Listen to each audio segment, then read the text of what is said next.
கவிஞர் கண்ணதாசன் அவர்கள் 1949 வெளியான கண்ணியின் காதலி என்ற திரைப்படத்தின் மூலம் தமிழக சினிமாவில் அறிமுகம் ஆனார்கள். அதனைத் தொடர்ந்து சுமார் 4500 திரைப்பட பாடல்களை எழுதியிருக்கின்றார்கள்.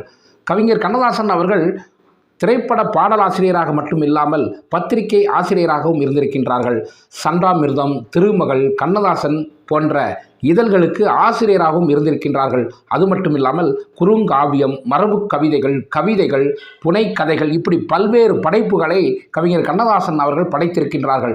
அர்த்தமுள்ள இந்து மதம் போன்ற காலத்தால் மறக்க முடியாத பல காவியங்களையும் படைத்திருக்கின்றார்கள். கவிஞர் கண்ணதாசன் அவர்கள் சாகித்ய அகாடமி விருதினை பெற்றவர்கள். கவிஞர் கண்ணதாசன் அவர்கள் தமிழக அரசின் அரசவை கவிஞராகவும் இருந்திருக்கின்றார்கள்.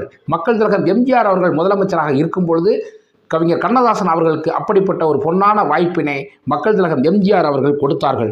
கவிஞர் கண்ணதாசன் அவர்கள் தமிழ் சினிமாவில் எழுதிய பாடல்கள் ஒவ்வொன்றும் சோகத்தை பகிர்ந்தளிக்கும், இன்பத்தை கொடுக்கும், காதலை வளர்க்கும், கண்ணியத்தை பேணும், உறவுகளை எப்படி ஒற்றுமையோடு இருக்க வேண்டும், உறவுகளை எப்படி இணைக்க வேண்டும் என்ற தத்துவமான பாடல்களை ஒரு மனிதன் பிறக்கின்ற வரை இறக்கின்ற வரை உள்ள பல வாழ்க்கை சுவைகளை மிக தத்ரூபமாக தன்னுடைய பாடல்களின் மூலம் வெளிப்படுத்தியவர்தான் கவிஞர் கண்ணதாசன் அவர்கள்.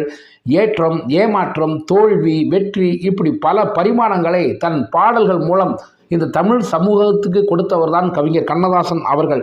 கவிஞர் கண்ணதாசன் அவர்கள் இன்று இல்லை, ஆனால் இன்றும் அவருடைய பாடல் ஒலிக்காத இடங்களே இல்லை.